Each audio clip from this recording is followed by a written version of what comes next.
तो आज रक्षाबंधन है, श्रावणी पूर्णिमा इसको कहते हैं, इसलिए कि सावन के महीने में आती। दूसरा कारण इसको श्रावणी पूर्णिमा कहने का, आज के दिन प्रतिवर्ष इस श्रावणी पूर्णिमा को श्रवण नक्षत्र रहता है आकाश में। उस श्रवण नक्षत्र के रहने के कारण इसको श्रावणी पूर्णिमा भी कहते हैं, उसके कारण।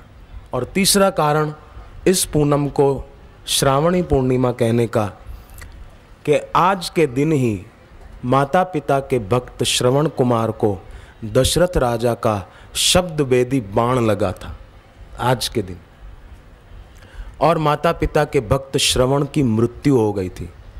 मरते मरते श्रवण ने दशरथ राजा को कहा कि मैंने मेरे माँ बाप की सेवा में कोई कमी नहीं आने दी है अपने जीते जी, अब तो मैं मर रहा हूँ, मेरे माता पिता को प्यास लगी थी, पानी लेने आया था, आप इतना काम करो मेरे माता पिता तक ये पानी पहुँचा देना। अंतिम सांस गिन रहा है तो भी माँ बाप को प्यास लगी है, उनके लिए मैं पानी लेने आया था, मेरी माँ तक पानी पहुँचा दो, मेरे पिताजी तक पानी पहुँचा दो। और आजकल के जवान जीते जी अपने माँ बाप की खुशियों का गला घोंटने के लिए तैयार बैठे हैं, तैयार बैठे हैं। मैं फलानी से शादी करूंगा, मैं फलाने से शादी करूंगी। तो आज का ये दिन श्रावणी पूर्णिमा का ये संकेत करता है, हर बेटा हर बेटी श्रवण कुमार जैसा बने, मरते दम तक अपने माँ बाप की खुशी का ख्याल रखने वाला बने, जान जाए पर अपने माँ बाप की खुशी न जाए। ये आज का दिन श्रावणी पूर्णिमा का संकेत देता है। मेरे को तो होता है कि अब हर कॉलेज में जाकर विद्यार्थियों को भी ये श्रावणी पूर्णिमा की बात बताई जाए, और आजकल के जवानों को प्रेरणा मिले कि अपने माँ बाप के साथ कैसा व्यवहार करना चाहिए। कोई अपवाद रूप हो, माँ बाप बेटे बेटी को रोकते हो भक्ति से, ये अपवाद हर जगह होता है, उसका मतलब सब ऐसे नहीं होते हैं। कई माता पिता बड़े महान आत्मा, पवित्र आत्मा होते हैं, बेटे बेटी को भक्ति में साधना में लगाने वाले होते हैं, उनको सारस्वती मंत्र की दीक्षा दिलाते हैं। तो श्रावणी पूर्णिमा, मुझे लगता है कि आपने आज पहली बार सुना होगा कि ये श्रावणी पूर्णिमा श्रवण कुमार को आज के दिन तीर लगा था दशरथ राजा का, और उन्होंने कहा था बस मेरी अंतिम इच्छा है मेरे माँ बाप तक पानी पहुँचा दो। कैसा माँ बाप के प्रति प्यार, ये आज का दिन संकेत। आज का दिन केवल भाई बहन के लिए नहीं है, बहन भाई को राखी बांधे, मिठाई खिलाए, भाई बहन को कुछ गिफ्ट दे दे, केवल इतना ही नहीं है, ये संकेत भी है। और ये केवल फैंसी राखियां बाजार से खरीद कर पहना देने का ही दिन नहीं है। आज का पवित्र दिन अपने सनातन धर्म में, भारतीय संस्कृति में वैदिक रक्षा सूत्र कैसा होना चाहिए, राखी कैसी बांधनी चाहिए, उसकी बात आती है। आजकल तो कौन वो मेहनत करता है, बाजार से तैयार राखी मिल गई, 25 रुपए की, 50 रुपए की, कोई चांदी की ले आए 100-200 रुपए की, कोई सोने का ब्रेसलेट ले आए 8-10 हज़ार रुपए का, ज़्यादा पैसा हो तो ज़्यादा महंगा ले आए और पहना दिया, हो गई रक्षाबंधन हो गई। पर ये ठीक, किसी की भावना हो पहनाए, मेरा कोई विरोध नहीं, अच्छा है पहनाओ, परंतु भारतीय संस्कृति में, अपनी सनातन वैदिक संस्कृति में रक्षा सूत्र, राखी कैसी होनी चाहिए वो बताया है। तो आज बांधने वाले हो तो आज ध्यान रखना, कल बांधने वाली हो बहनें अपने भाई को तो कल उत्साह से।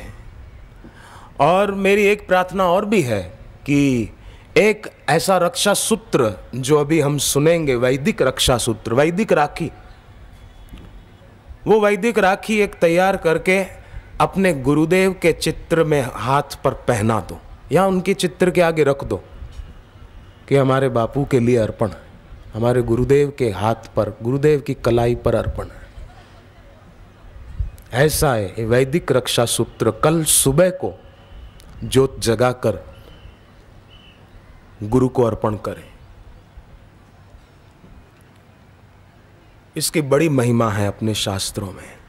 क्या करना है, 5 चीजें कौन कौन सी सुन लें, फिर मैं उसका अर्थ बताऊं कि ये क्यों ये 5 चीजें डाली जाती। वैदिक राखी, पहली चीज वैदिक राखी में एक छोटा सा टुकड़ा लेना है रेशमी कपड़े का, छोटा सा। उसमें पहली चीज दुर्वा, जो गणेश जी की पूजा में काम में लाते हैं, ये वैदिक राखी है, दुर्वा। दूसरी वस्तु अक्षत। अक्षत आप जानते हैं, चावल, अक्षत। तीसरी वस्तु केसर। चौथी वस्तु चंदन, थोड़ा चंदन का पाउडर शुद्ध। पांचवी वस्तु सरसों के दाने साबुत। ये 5 वस्तु फिर से सुन लें, दुर्वा, अक्षत, केसर, चंदन और सरसों के दाने। ये 5 चीजें मिलाकर रेशमी कपड़े के छोटे टुकड़े में बांधकर उसको भले सिलाई भी कर दें सुई धागे से, और फिर एक ऐसा कोई धागा, कलावा जो अपन हाथ में बांधते हैं यज्ञ आदि के समय, पूजा के समय, उसके साथ उसको राखी टाइप उसको बनाते। अब ध्यान दें, इन 5 चीजों का क्या महत्व है, क्यों ये 5 चीजें डाली जाती है वैदिक राखी में, क्यों अपने सनातन संस्कृति में ऐसी राखी की बात बताई गई। दुर्वा पहली चीज, जैसे दुर्वा का एक अंकुर लगा देने पर कुछ ही दिनों में सैकड़ों हजारों की संख्या में दुर्वा फैल जाती है जमीन पर, उसी प्रकार हमारा वंश, हमारे भाई का वंश, हमारे भाई के जीवन में सद्गुण वो नित्य वृद्धिमान हो, बढ़ते जाएं। जिसको अपन राखी बांधे उसके लिए ये संकल्प करें, इनके गुण बढ़ते जाएं। जैसे दुर्वा का एक अंकुर लगा तो फैल जाती है, ऐसे मेरे भाई के ये सद्गुण बढ़ते जाएं, इनका सदाचार बढ़ता जाए, इनकी मन की पवित्रता बढ़ती जाए। और दूसरी बात, दुर्वा भगवान गणेश जी को प्रिय है। आप जानते हैं गणपति जी की पूजा होती है तो उसमें दुर्वा काम में लाते हैं, तो दुर्वा गणेश जी की प्रिय है, अर्थात हम जिनको राखी बांध रहे हैं उनके जीवन में आने वाले विघ्नों का नाश हो जाए। यह वैदिक राखी की पहली वस्तु का अर्थ। दूसरी वस्तु अक्षत वैदिक राखी में डालेंगे, माने हमारी भक्ति और हमारी श्रद्धा जो गुरु के चरणों में है वो अक्षत हो जाए, कभी क्षत विक्षत न हो, अक्षत हो, अखंड हो, अटूट हो। ये अक्षत का संकेत, उसका अर्थ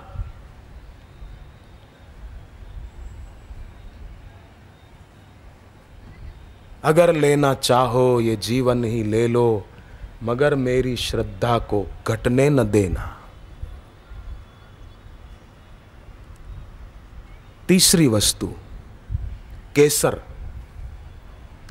केसर तेजवान होता है, तेज, उसकी तासीर, उसकी प्रकृति तेज होती है। अर्थात हम जिनको ये रक्षा सूत्र वैदिक बांध रहे हैं, इनका जीवन तेजस्वी हो, तेजवान हो, इनकी आंखों में भक्ति का तेज हो, इनके मुख पर भक्ति का तेज हो, इनके जीवन में सदा तेज रहे, ये तेजस्वी बने रहे, इनका आध्यात्मिक तेज कम न हो, इनकी आध्यात्मिक उन्नति कम न हो, ये शुभ संकल्प, ये शुभ भाव। तीसरी वस्तु वैदिक राखी में केसर डालने का है। चौथी वस्तु वैदिक राखी की चंदन। चंदन का गुण शीतलता है, दूसरों को चंदन सुगंध देता है। उसी प्रकार हम जिनको राखी बांध रहे हैं उनके जीवन में शीतलता सदैव बनी रहे, उनके मन में, उनकी बुद्धि में कभी तनाव न हो, टेंशन न हो, हाई बीपी या लो बीपी जैसे रोग न हो। शीतलता बनी रहे इनके दिल में और इनके द्वारा परोपकार होता रहे, दूसरों को सुगंध मिलती रहे, पवित्रता की, सज्जनता की, संयम की। जैसे चंदन सुगंध देता है, ऐसे इनके जीवन से दूसरों को सुगंध मिलती रहे। ये वैदिक राखी की चौथी वस्तु चंदन, उसमें अर्पण करने का अर्थ है। पांचवी वस्तु वैदिक राखी में डालते हैं सरसों के दाने। इसका अर्थ, सरसों तीक्ष्ण होता है, तीक्ष्ण अर्थात दुर्गुणों का विनाश करने में, समाज के कंटकों को नष्ट करने में हम तीक्ष्ण बने, या हम जिनको राखी बांध रहे हैं वो दुर्गुणों को नष्ट करने में, विकारों को नष्ट करने में, समाज की कुरीतियों को दूर करने में तीक्ष्ण बने। ये वैदिक राखी की पांचवी वस्तु सरसों के दाने का अर्थ है। तो आज ये सरल है, बना सकते हैं, आज बना लें, शाम को घर जाकर, कल अपने भाई को जिनको बांधनी हो गुरु जी के चित्र के आगे ये वैदिक रक्षा सूत्र अर्पण करें तो बहुत बहुत लाभ होगा। अपने शास्त्रों में वर्णन आता है इस श्रावणी पूर्णिमा के बारे में। ये वैदिक राखी 5 चीज़ों की जो हमने सुनी, अगर हम बांधते हैं भाई को, ये वैदिक राखी शुभ संकल्प करके मां अपने बेटे को भी बांध सकती है। बेटा थोड़ा कमजोर है या बेटा बेचारा कुछ मानसिकता कोई ऐसी है, पीड़ित है वो, तो मां अपने बेटे को भी बांध सकती है, दादी अपने पोते को भी बांध सकती है। कुंता माता ने अपने पोते अभिमन्यु को बांधी थी, और जब तक वो रक्षा सूत्र अभिमन्यु के साथ रहा तब तक अभिमन्यु की रक्षा हुई। वो धागा कट गया रक्षा सूत्र, तब अभिमन्यु मारा गया। तो इसकी बड़ी महिमा है। तो अपने शास्त्रों में आया है, यह श्रावणे विमल मासी विधान विज्ञो रक्षा विधानमिदमाचरते मनुष्य आस्ते सुखेन परमेण सवर्षमेकं पुत्र प्रपोत सहित ससुरजनः स्यात्। वर्ष में एक बार इस श्रावणी पूर्णिमा को ये 5 वस्तु डाली हुई वैदिक राखी अगर हम शास्त्रोक्त विधान अनुसार बांधते हैं, इस रक्षा विधान का आचरण करते हैं, तो ऐसे सभी मनुष्य अपने पुत्र पौत्र आदि बंधुजनों सहित वर्ष भर परम सुख में निमग्न रहते। वर्षमेकम आस्ते सुखेन परमेण सवर्षमेकम पुत्र प्रपौत्र सहितम ससुरजन स्यात्। अपने भाई बंधुओं सहित, अपने पुत्र प्रपौत्र सहित वर्ष भर वो सुखी रहते। ये वैदिक रक्षा, ये शास्त्रीय विधान अनुसार इसका नियम पालन किया जाए तो। और ये वैदिक रक्षा सूत्र बांधते समय एक श्लोक बोलें, आप बोलना साथ में। पक्का करना। ये न बद्धो बलि राजा, ये न बद्धो बलि राजा। लक्ष्मी माता ने बलि राजा को राखी बांधी थी। साक्षात भगवान विष्णु की अर्धांगिनी लक्ष्मी जी बलि राजा के हाथ पर राखी बांधती है। ये न बद्धो बलि राजा, ये न बद्धो बलि राजा। दानवेन्द्रो महाबल, दानवेन्द्रो महाबल। तेन त्वां रक्ष बध्नामि, रक्षे माचल माचल। फिर से सुन लें। ये न बद्धो बलि राजा, दानवेन्द्रो महाबलः, तेन त्वां रक्ष बध्नामि। आधा ध आएगा। तेन त्वां रक्ष बध्नामि, रक्षे माचल माचल। देखो भाई, भगवान कृष्ण ने गीता के 16वें अध्याय के 23वें श्लोक में कहा है, यह शास्त्र विधि मृत्सृज्य वर्तते काम कारतः, न स सिद्धिमवाप्नोति न सुखम न पराम गति। जो शास्त्रीय विधि को छोड़कर मन में उठने वाली कामना और वासना के अनुसार ही जीवन बनाता है, उसको न इस लोक में सुख मिलता है, न मरने के बाद परलोक में उसकी अच्छी गति होती है। वो आदमी अपना जीवन सार्थक नहीं, निरर्थक करके चला जाता है। श्रावणी पूर्णिमा के दिन शास्त्रोक्त स्नान करने का विधान भी है। सप्तधान के पाउडर से श्रावणी पूर्णिमा को स्नान जरूर करना चाहिए, उसको लगाकर थोड़ा सा शरीर पर। श्रावणी पूर्णिमा के दिन आदर पूर्वक अपने गोत्र का उच्चारण किया जाता है कि मैं अमुक गोत्र में जन्मा हूँ, और फिर गायत्री मंत्र बोला जाता है, गुरु मंत्र का जप विशेष किया जाता है इस श्रावणी पूर्णिमा को। श्रावणी पूर्णिमा के दिन जो ऐसी शास्त्रोक्त विधि अनुसार अपना दिन गुजारता है, वो वर्ष भर सुखी बना रहता है।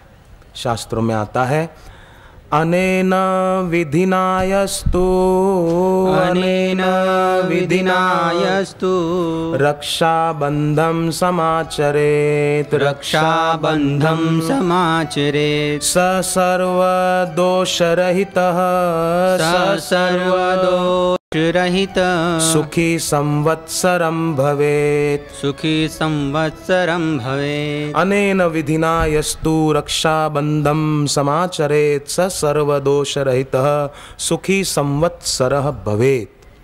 वो संवत्सर माने पूरे वर्ष तक सुखी रहता है, अगली रक्षाबंधन तक, अगली श्रावणी पूर्णिमा तक सुख में रहता है, आनंद में रहता है। तो मेरी सभी के चरणों में प्रार्थना है कि इस पवित्र पर्व को हम इस प्रकार शास्त्रोक्त विधि से जो सुनी वैसा मनाएं।